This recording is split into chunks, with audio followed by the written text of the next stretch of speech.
Okay, I put together a little tutorial today to help with Microsoft Access and my IT lab here. And I went in and did the assessment, made a couple mistakes on it, and really I just continue to encourage you, if you are submitting your MyGrader project one time, you are missing a ton of the content and learning that goes along with this class. You need to submit these more than once. If you submit it once, you're going to get some mistakes. The idea is to go back in, find those mistakes, and then resubmit. So I'm going to go in here and view my submission that I just put together. Here I got one I scored a 78% on it. Let me click on it. And here you'll see this is just a scoring card here, and we can go through here and take a look at what I missed. Let's look at some of these other links. The submitted file just gives me a copy of the file that I submitted to my IT lab. I have access to that too, so I can look at any of your work if there's ever a question. This download submission with live comments is not useful in Microsoft Access. It's only useful in Excel.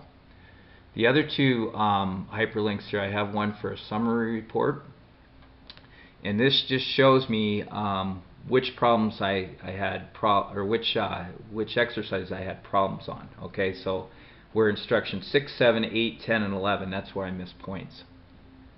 What I think is the most helpful report here is called this marked up report, because this actually shows me my tables and my queries, and it puts a little red X next to the ones that I've gotten that I've done incorrectly.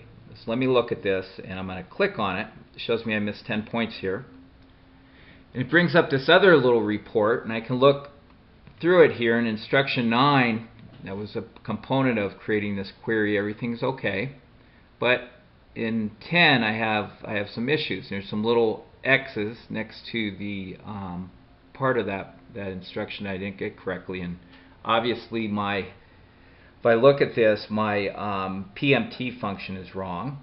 All right. And then the other thing I have wrong is that the name of this field was supposed to be loan space payment, and I just put loan payment, so I didn't correct that. Okay, so those are two little issues there.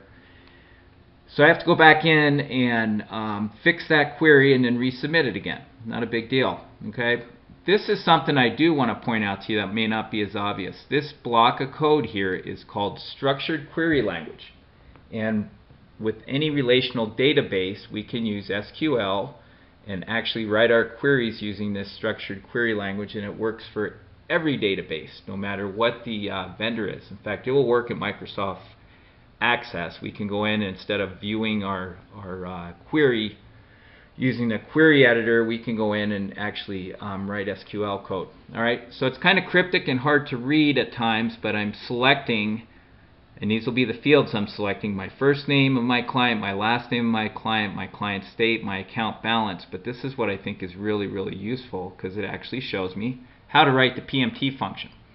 And if I read through that, I need to, and a lot of us make mistakes right here, that we want to show a positive value. In order to do that, you need to negate the PMT function. And then here's the interest rate divided by 12, the annual interest rate, and then the number of years in this particular exercise was 2 times 12 is 24. So there is that's what my function should look like. And I can actually take that and rewrite it or write it down somewhere. All right. Now let me go back into my Microsoft Access assignment. And I can go in here, and I'm going to zoom this so we can see it. Now let me try, I don't think that works as effectively. Let me try the build function. Hopefully you can see that. But here's my mistakes. One, I have loan payment, and I need to put a space between that. And then two, if I look at this now, and I'm going to do a copy and paste here. But if I compare this with what I put into the equation, I forgot to negate this. Okay, really obvious error. Everything else looks correct.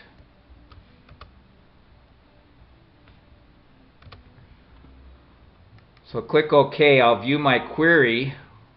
Whoops, I went too many parentheses in there. Let me get that out of here.